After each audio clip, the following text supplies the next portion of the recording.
Hello. This has been kind of a slow month Patreon-wise, but not because I'm not doing anything, but because I've been doing too much. I've been trying to finish 2 episodes kind of in parallel because I don't know which one I wanna release first. Which means I've just been trying to make dozens and dozens of shots over the past month. I don't even remember the last time I shared anything. It's a lot of spaceship stuff. It's a lot of Pete episode stuff. Here, let me show you this bit. It's kind of a spoiler bit. Like I probably shouldn't be showing the finale, but it's also kind of like a joke.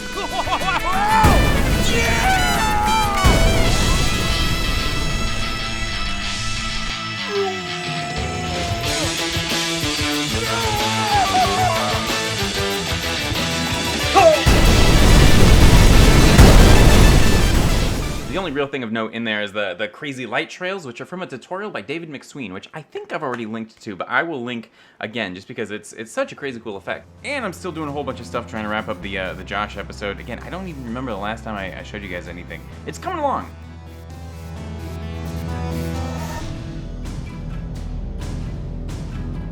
But yeah, at the last second, I decided I wanted the Pete episode to end with this crazy sequence under the credits. There was a period when I thought I might actually get a budget to make Dynamo. So Scott and I tried to figure out this script where there'd be like a freeway pirate and like a Vanagon, and then he would like get 2 Vanagons, and it was all about like the escalation of these freeway pirates until they became like this freeway pirate army living in a giant city tank. And we just never did anything with that idea. Turns out we didn't get the budget. But the idea's just kind of been burning a hole in my pocket for years. But I was thinking, okay, we do meet the character of Rust Boy, who has dreams of becoming a freeway pirate during the Pete episode. I'm a freeway pirate. Oh, wow. You must have lots of great stories. I thought, wouldn't it be silly if during the credits we do watch him go through that process of like amassing a freeway pirate army and living in a city tank, which is absolutely not the right way to get an episode completed. But I've started trying to go through it. I've done a few establishing shots to kind of set the mood, and I've done, I don't know, I'm just kind of doing random shots scattered throughout there. And one of the ideas is at one point they find some dynamite and the little robot just picks it up and drops it on stuff and blows it up. And so I made this one shot, which is pay no attention to the kind of uncanny valley, Nathan. It's weird. I'm like proud of it and also not proud, but yeah, they start going around and blowing up everything and blowing up RVs and causing general chaos. So I wanted to make the shot where they find the dynamite to begin with. And I'm trying to do it quick. I'm trying to do like 2 shots per day if I can. Like yesterday I made this shot for the Sterling episode, and then I also made this shot for the Pete episode. And I'm just kind of trying to, I could run around and poke everything and probably spread myself a little bit too thin. But yeah, let's see if we can make a quick shot of hunting through a cave and finding some dynamite. So this is what we're working with. He's kind of creeping along. He's holding a nice light source. I messed up shooting this footage. I accidentally filmed it in a really truncated color profile, which means all of the highlights are blown out and all of the shadows have lost detail, but I think we can still make it work. I was gonna kind of do a cop-out and just like load in the pre-keyed footage and be like, don't worry about that, but let's go through the entire process. Here, let's hop on over into Blender and open up the compositor, load in our movie clip here, check use nodes, Shift A movie clip, and we connect that to the composite. And we're not gonna see anything because we need to have a viewer. So if we Control Shift click on this, it brings up the viewer node, and whatever this is connected to will display as the background at some point, someday. Oh wait, no, it's because we haven't loaded in the clip yet. Yeah, let's do that. There it is, and now that should be the background. If you hit V, it'll zoom out, and if you Alt drag with the middle mouse, you can kind of scale around, but I think that's confusing and they know it, so they've added these little scalable things here. Okay, so let's jump straight into, well, first let's make sure the project actually matches the footage settings, because otherwise, especially in the compositor, you'll run into problems. So let's go into output and just make sure this is 1920 by 1080, 24 frames per second. If you're working in 4K, it's really important you have this match 4K. Otherwise, you have to use like a transform node to shrink this down to be, you know, the right scale. But Shift A, keying, drag that right in there, and you'll see the viewer node is still connected to the original movie clip, so if we want to see what we're doing, we'll want to update this in a second, but I'm going to, before I do that, I'm going to grab the color green I want. I actually want a dark color green. That just tends to work better, so let's do like right here, and now we'll connect this to the viewer, and we'll see what we're working with. Hey, that's already working pretty darn good. It's cleaned up a lot of stuff here. It is eating into his face, but I think we can fix that by changing the screen balance right here. If we slide this over to the right, we'll be able to keep a lot of those warmer values. And look at that. I mean, that's pretty good right off the bat. We didn't even have to tweak the black values or the white values or anything. I might bring it down just a little bit, just in case. Now we just got to mask out this mirror and this mic stand here. And one thing I could do is I could actually just export it as it is, and in mesh mode, use the knife tool to cut it out and delete all of the unnecessary geometry, but we'll do it the right way. So here we go, new workspace, masking, load in our clip here, and just control click, and we're gonna go around him here. Everything, everywhere where he might go, and then toggle cyclic or Alt-C makes it a loop, and we have our mask in here. If I go over, if I go up here, I can label it Nathan, just to make it really clear what we're doing. Back into the compositing tab, and if I add a masking node now, we have Nathan available in the pull down, and I can just drag that straight over to garbage mat, and Nathan is gone because it thinks that what we've selected is the garbage, and what we've selected is actually our dear friend Nathan. So let's invert that mask, and now everything else is gone, and Nathan is here. And we've done it. That's a good little pre-keyed element. Let's set it up for export. So gonna go over to the output settings here, pick a folder, new folder, Nathan in cave, yes, Nathan in cave, and I'm gonna make this a TIFF with alpha channel, make sure it's RGB alpha, 16-bit, and change this to LZW. These may not be the very best settings, but they're ones that I know work for me right now, so Control F12. And it'll render out the animation. Wait, no, I forgot to set the frame range. Here, it is 195 frames long. Okay, now here we go. And if you're noticing this really ugly halo right here, we're gonna fix that. We're gonna add our own glow on top of it, and hopefully that kind of helps blend everything together. In fact, it's kind of weird. You can see the glow on his arms, but fortunately we're still getting a fairly stable key around there, so we can work with that. I don't know, I prefer making the tutorials when it's not like a best case scenario, you know? I'm gonna open up a new version of Blender. Okay, let's see how this goes. So I'm gonna hit F3, images is planes, and because it's an image sequence, I have to select everything and check animate image sequences. I think that'll work. Gonna change the shading to emit, and alpha, I'm gonna keep it on straight. I haven't done this in a minute. I think that should work. So this should have a Nathan here walking around. That's good. Okay, I'm gonna make the scene match the length of the clip. Rotate it 90 degrees so that it's facing forwards. And what I want to do is, well, first here, let's scale it. The average person is around 175 centimeters tall, and each one of these is 100 centimeters here. So if we want everything to scale, having them be about this tall has him about the right size. Okay, so what I want to do is I actually want to track his hand so we can easily attach a glow to his hand, which is kind of weird because we're not trying to do like a 3D track, like a camera track or anything like that. We're literally just trying to track this one point.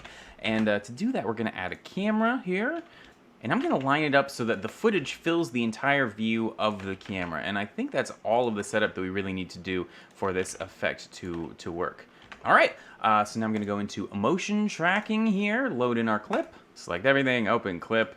Yes, okay, good, it's working. Gonna click set scene frames and prefetch, and pattern size, that's the pattern of pixels that's looking for. I'm gonna try making this more like 40 and 140, just blow everything up a little bit. Check normalize because why not? And we go to frame 1. I'm gonna control click on his fist here. This is a fairly decent identifiable pattern of pixels, and hopefully we can just track straight through here.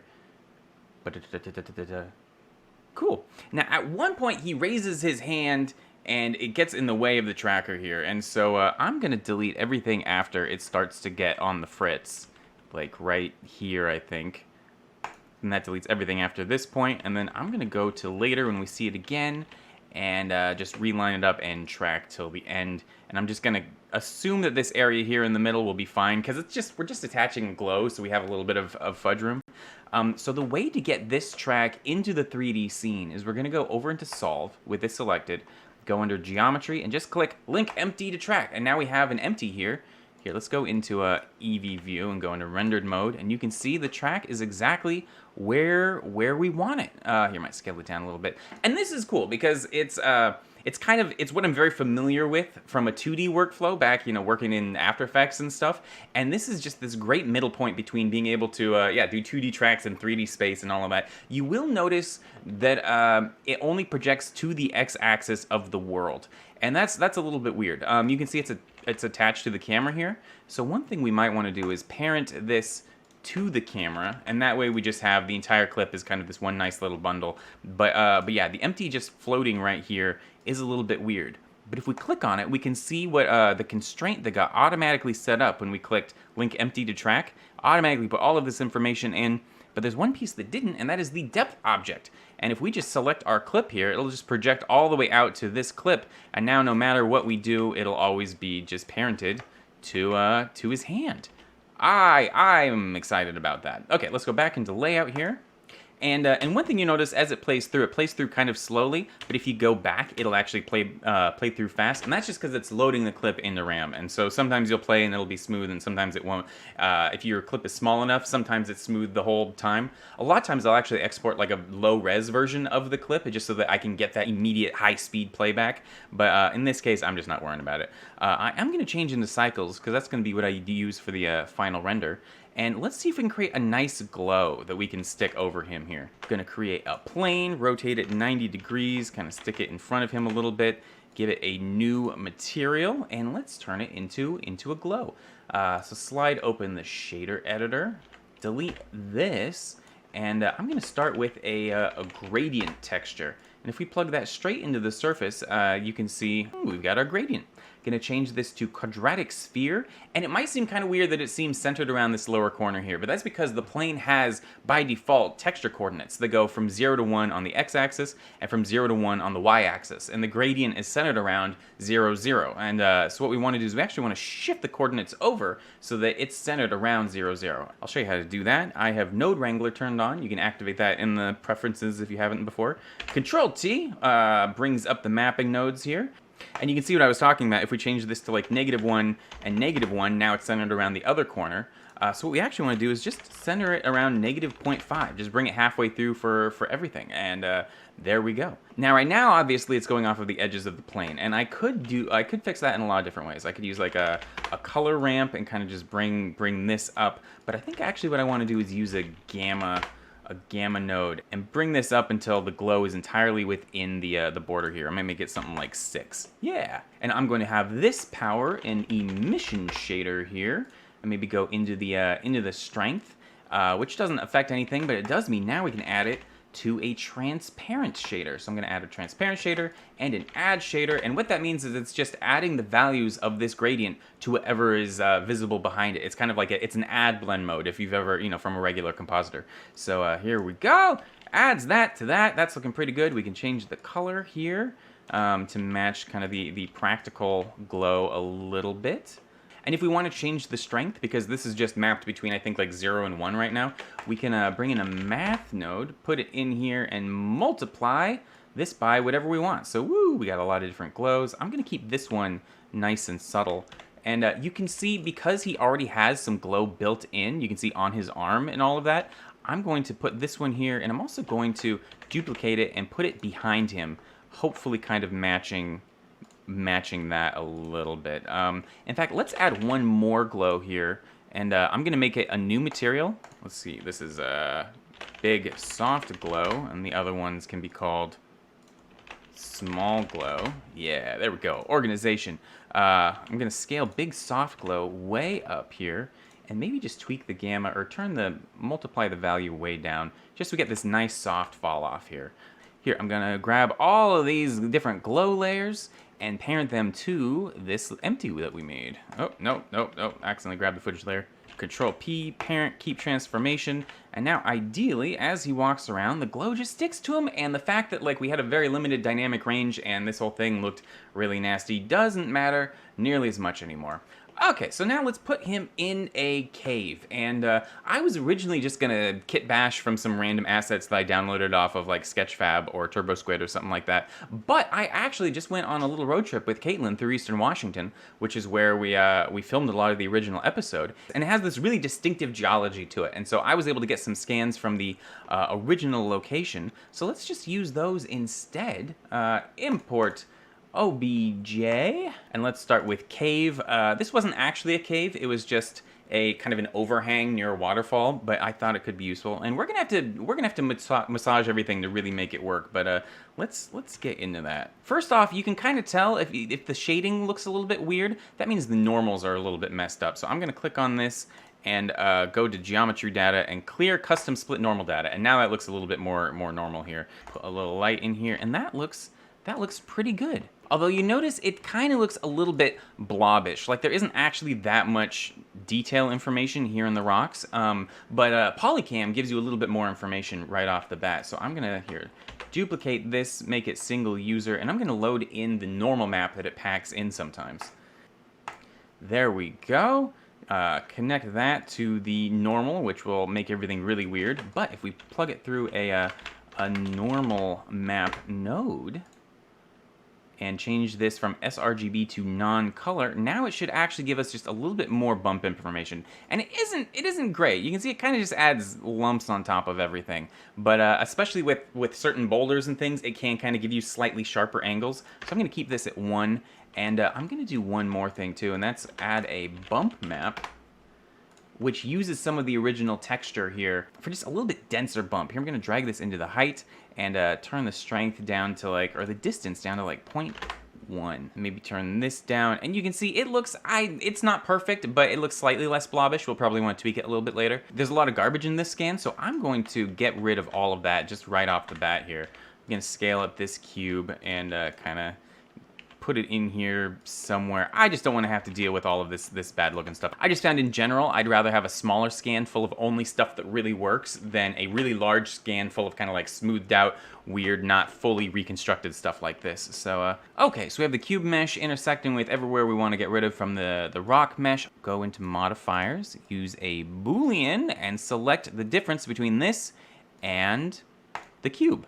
And there we go, the cube eats away at all of that. I'm just gonna apply this right now and delete the original cube. And now we have just kind of a nice cleaned up little bit here. So one thing that these scans have is a lot of bounced light. Like you can see it all looks green, and that's because there was a big sunshiny forest behind me bouncing green light off of the trees and filling the cave. And you can see well, I just deleted it, but the ground is kind of tinted blue because it's seeing more of the blue sky. And we want more of the original cave color here. So I'm going to first saturation. I'm going to desaturate it just a little bit to 0.9, and then I'm going to combine in let's see, a mix RGB, mix in my own color. I think that'll help me combine all of these different photo scans that are under very different lighting conditions. So let's pick a good kind of orangish brown type thing. Yeah, and I'm going to set that to multiply, increase the value, decrease the saturation, and yeah, that's probably fine. We might tweak that later. And let's start setting it up around Nathan. I wanted to kind of feel as if he's exiting this space and finding a little side room. I don't know, I guess I'm thinking a little bit Tom Sawyer or something, and he's gonna find that room full of dynamite. So I think this will be a good start, and we could just start copying and pasting this piece like crazy, because I think it's probably pretty versatile. Okay, and I'm gonna add a new camera. This first camera is just for projecting that empty onto there. I'm gonna leave it alone and add my own camera that's just gonna be a little bit wider here. Yeah, and it's going to be the resolution that I'm actually working at, which is, let's see, 4096 by 1728, although I'll probably only render it out at 60% that resolution, because that's all I need to do. Because this shot is for a credit sequence, I kind of have an interesting challenge in that the credits are going to be right here in the middle. So I'm trying to figure out how I want to split the composition so that nothing is in the middle here. I think having him enter from the left and then all of the dynamite is over here on the right could be a good answer. And it's always fun to widen things up a little bit, so here I'll bring the camera back, and yeah, I think I can work with this. And okay, yeah, that's feeling okay. Let's start working on the lighting a little bit. I'm gonna turn the world light down to almost off, and I think I have this light floating around. Let's parent it to that empty 2. So here we'll line this up with this here and bring it over to line up with the torch. And I guess we kind of have to decide if we want it in front or behind of him, because he is a 2D element. I mean, I guess we could split the difference. We kind of have one here and another one back behind, and that's kind of interesting. Ooh, I like having the light source moving across the rocks there. That's cool. I think it might be a little little bit too bright. Keep it nice and dim. And that's going to help us design the shot a bit, because I want to reveal this room as he gets closer. And this light doesn't seem to be doing much, so I might actually just cheat it. Create a little point light here, and as he gets closer, I'll animate it getting brighter, kind of like that. And here, let's go back to the beginning, make it darker. And that might be a little bit intense, but I don't know. It's kind of Hollywood. I think I'll stick with it for now. And let's keep going. I'm gonna bring in another scan that I got from a different location. Let's go to rocky ground. Got some kind of interesting stuff from that same type of rock area. I'm gonna do the exact same thing. Clean this all up. So I'll kind of have this a little bit by his feet and maybe kind of mixed in with the back of the cave here. And you'll notice that it, again, has the wrong white balance. Like, it seems a little bit bluer. So I'm going to copy these two nodes we added here to make the all of these rocks yellow. Copy, go in here and just paste them in. Have this go through the exact same deal. Yes. Yes. And there, now it matches. We could tweak the the values and the saturation and the multiply and all of that, but this seems pretty good right off the bat. Just gonna move these pieces around a little bit more. Okay, yeah, that's working okay. It's maybe a little bit too much, and so I'm gonna bring in another piece I got, gravel. And this piece is probably gonna look very boring, but I think we can actually use that. Here, first I'm gonna flatten it this way, and then this way. And I'm gonna bring it up so it's just mixed with that rougher rock stuff that we were already playing with. And I don't know, it's kind of hard because it's sticking out over the edges here, but we'll see what we can make work. And to match the color, I'm gonna paste those same two nodes in again and feed through there. And we'll see if we can get these to match. That's maybe more saturated than it really needs to be. And I think I'm gonna darken it a little bit, but there we go. Now we've actually got kind of this flat path area. I don't like this overhang here, so I'm gonna massage these rocks just a little bit to kind of try to hide that seam. Yeah, okay. Looking at the Nathan element, I don't think we really have a good black level here, so I'm gonna just cheat that real quick. Just add a new node in the middle here. RGB curves, and if we just pull this down in the dark areas, does that kind of fix it? Yeah, okay, yeah, I think that does quite a bit. And because we have a full 3D scene, let's actually take advantage of it a little bit. I'm gonna have the camera dollying with him until he stops, and to reveal the dynamite here. So add a location keyframe using I, go to the beginning here, and I'm gonna just move this over like this. Hit I to add another keyframe. This might even be too dramatic of a camera motion. If we go Shift F6, we can get into the graph editor here, where you can see we're actually accelerating into the motion and accelerating back out, which I never like. Just, whoa, here we start to go. I always want to start the edit on some movement, so I'm going to rotate this so that we're moving from the very get-go and kind of slowing down as he sees the dynamite over here. And this is the keyframe where the camera movement stops, and I'm going to line that up with when he stops, so we all kind of stop dead on our tracks at the same time. There we go, and he goes, oh, look at that, it's dynamite. I'm kind of feeling like he's getting lost against the background, so I might darken these lights a little bit and see if I can keep him kind of glowing in this one little light source here. Yeah, that feels more interesting. And that one light I have kind of glowing is maybe a bit much, but again, we can still fix that at any time. I can just drag this maximum brightness down here. And actually, okay, so this is Rustboy. Rustboy has a little robot buddy named Rustbot. Let's bring Rustbot into the scene. File, append. I know Rustbot is in this scene, so I'm gonna open up collection, and there's Hatbot there. Append it in. And he already has some keyframes and stuff that he's doing. I'm gonna delete all of those, so hopefully he'll just stay static here. And I'm gonna line him up with Nathan. Cool. It looks a little bit weird that he's in front of the glow, so the black levels are so dark, but I can just grab this big glow here and bring it forwards, I think, just a tad, so it's in front of the robot, and that should kind of help composite him a little bit. Yeah, okay, that does help a bit. So now I'm just gonna add some keyframes, animating the robot, and actually, he's got some knives here. I'm gonna tuck those back. He doesn't need his knives out right now. We're in exploration mode, not murder mode. And cool, let's, I'm gonna add a keyframe here. Robot's just kind of like scoping out the back of this cave. Hit I, add a location rotation keyframe, and he's actually just gonna be moving along, kind of tracking something that he sees back there. And then I'm gonna have him start to kind of bank this way. That might be a bit much. And keep coming around. Over here, another keyframe. And how's that looking right now? And again, these initial keyframes, they kind of ease into it. So I want it to start already moving. So I'm going to hit V vector, and that straightens everything out. So it just starts with the robot already kind of moving along. I'm going to hide the Nathan video so we actually get some of our frame rate back. So I can just see what the robot's doing right here.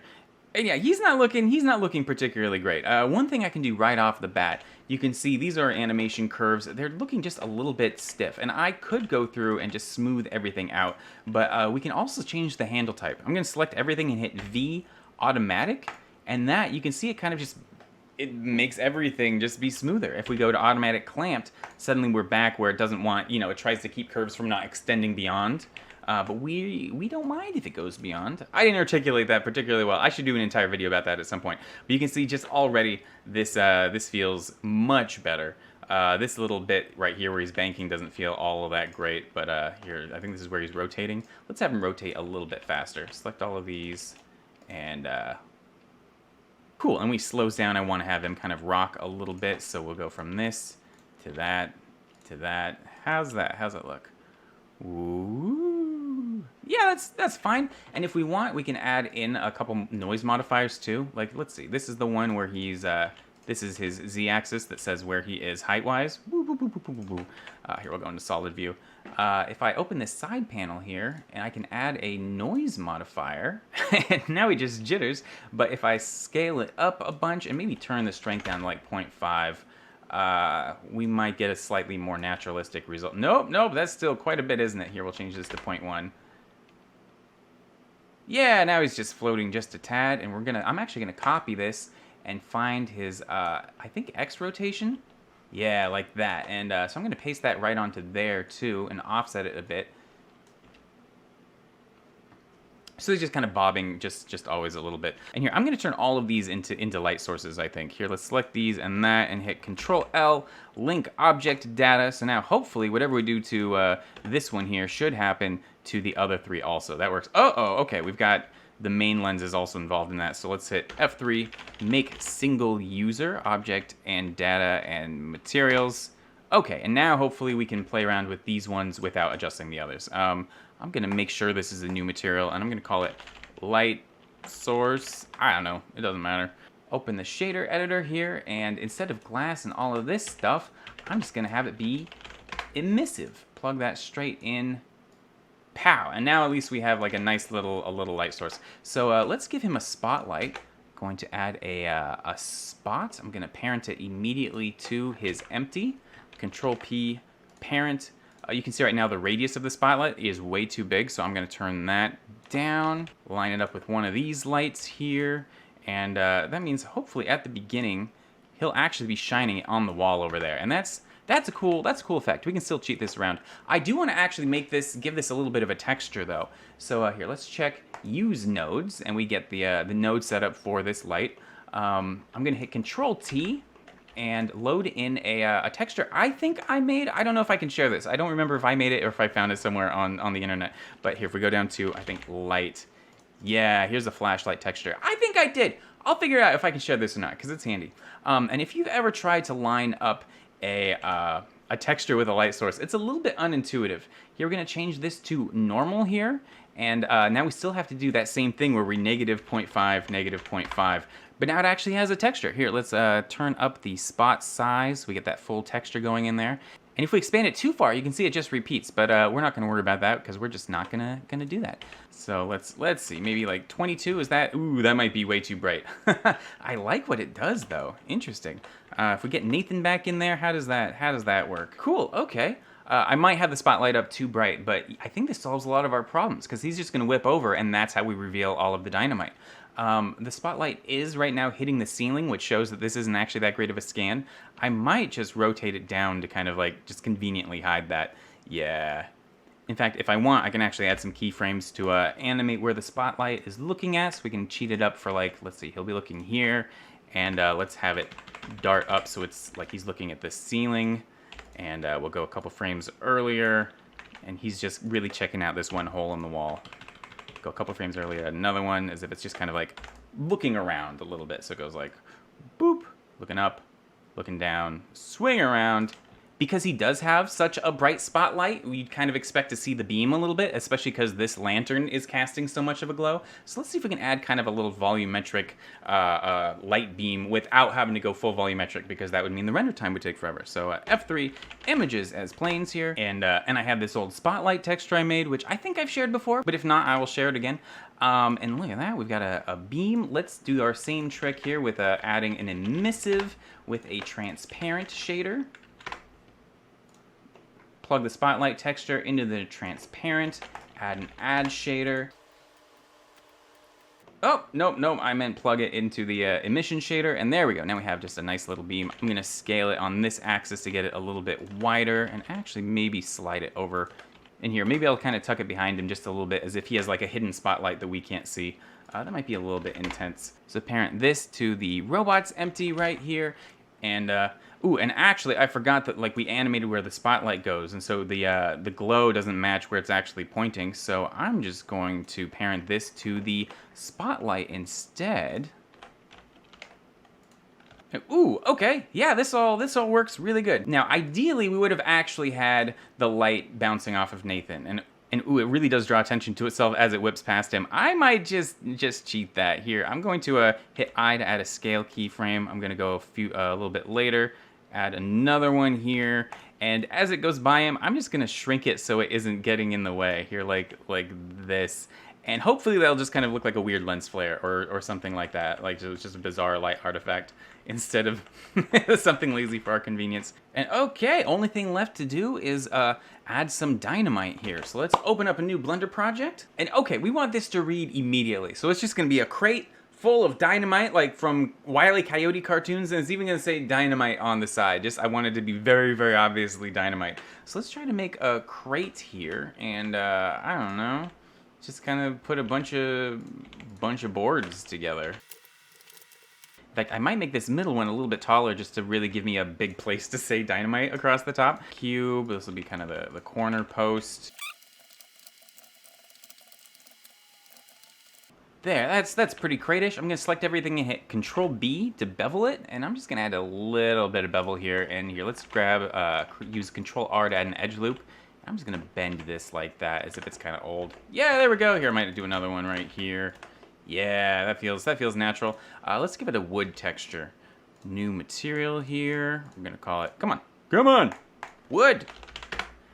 Change the base color to an image texture, load in. I found this picture of wood siding on CG textures. Let's go into material preview. That looks pretty good right off the bat, but here, let's slide open the UV editor and select everything here and hit U cube projection. And I'm gonna try just lining it up with this stuff here and see if that's, yeah, that's fine. Or maybe sticking it up here. Yeah, I think that's great. I'm gonna turn the specular down, the roughness all the way up, and let's see if we can add just like, I don't know, this will be very cartoony. We should incorporate it into the texture, but I'm just gonna have some floating text right in front of the crate here saying dynamite. It's a small detail, and it would take a while to set up the proper textures. Let's find a better font.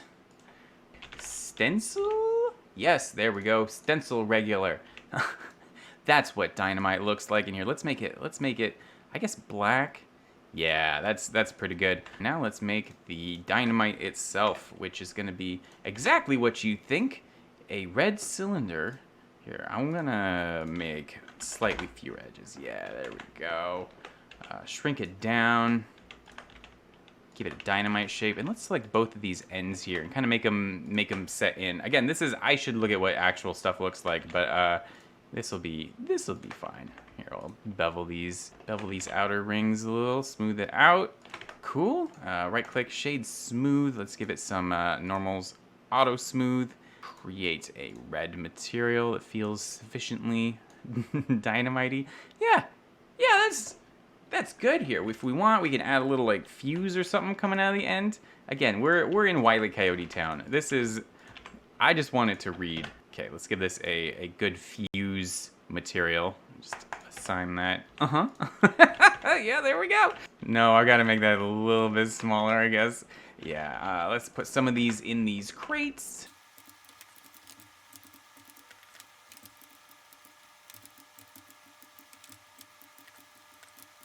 And I actually want this crate to be its own object. So I'm going to convert both of these text objects. Convert to mesh. Yes. And that way, hopefully I can just select all of this and hit Control J. Wait, I think I have the sunlight selected. Control J, join, and there we go. Now it's just one object. But I also wanted to have this for making just a pile of dynamite. So let's see how easy this is. Let's go to the physics panel. We're gonna say this is a rigid body passive, which means it can interact with the physics, but it's not actually gonna be like bouncing around or doing anything, as opposed to this, which is going to be a rigid body active. And convex hull, I think we can just say cylinder. And yeah, there we go. That's what it looks like. I'm going to go to the very first frame and create a whole bunch of these guys, just in a big clump like this. And if we hit play, they, interesting. Yeah, interesting. They stay very organized, don't they? Huh. Well, I can work with that. Here, I'm going to delete the ones that feel a little bit particularly weird around the edges. I'm going to select the rest of these and hit Control J. Can I join them? Oh, I need one to be active. Control J. And here, I'm going to get rid of the rigid body. But now we've got all of our dynamite, and so I think between this and the crates, we should have a good time. You might select one of these and hit P, separate by selection, right-click, set origin to geometry. So now we've got three things. We've got our pile, we've got a crate, and we've got a singular one. So I'm going to hit Control G, put all of these in a collection called dynamite. And actually here, let's go in. I want to give a little bit more variety to this right now. I'm going to go, what is it? Object info per island. I want per island. Is it geometry? And the reason I want per island is I want to be able to give a different setting to each individual like clump of pixels. You can see this isn't connected to anything. That's considered an island. And so what I'm going to do is I'm going to create a color ramp here. And if I plug random per island into this and the color into the color here, each one of these should get a different value of gray. Yeah, that's good. Okay, nice. And instead of gray, I'm just going to put in a few different values that a piece of dynamite could be. So we're going to get really red. I'm going to get some orange ones here. Maybe that's too orange. I'm going to get maybe even some like, no, not really digging the purple, unless if it's like dark, I guess. Here, I'm going to add a couple more, but with less saturation, just kind of to mix it all up. It's way too much orange here. More red. There, that's some good variety. I'm going to turn the specular down too. Okay, now back to our other project. File, append, dynamite, collection, dynamite. And let's get it about the right scale and stick it over here. Now, if I were doing this the right way and not just trying to do it as quickly as possible, I would have done this physics sim just actually in the cave itself, as opposed to on a flat plane, so that it could have actually interacted with the different rock ground plane. But that's okay, because the big thing I think we want is just these nice crates right here. This will be our showcase one. Really make the dynamite readable. Yeah.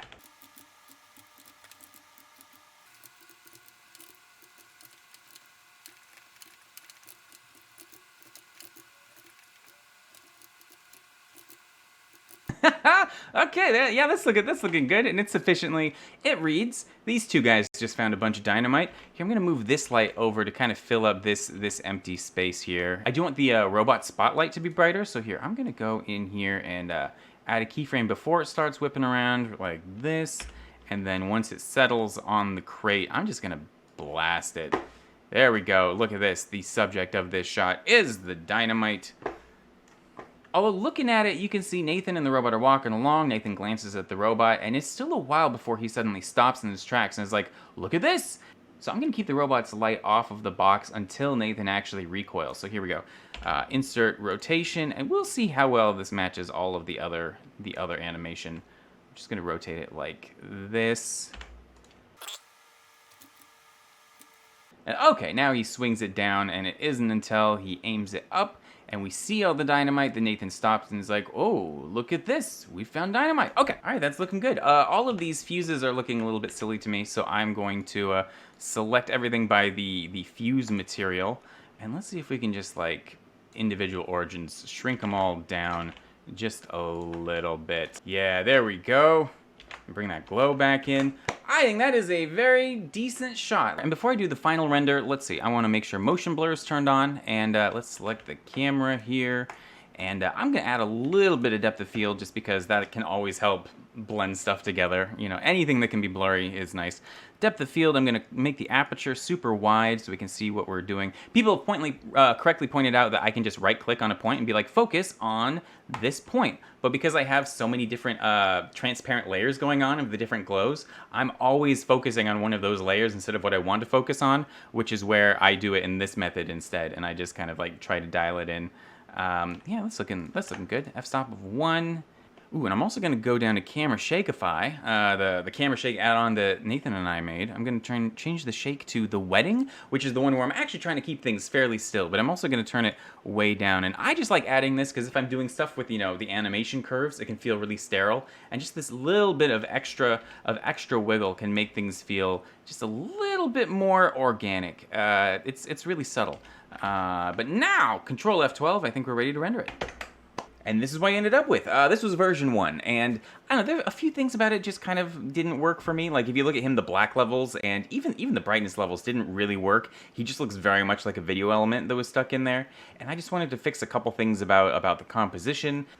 So I tweaked a few things, and here's version 2, and I think I'm a lot happier with it. He seems more situated in the shot.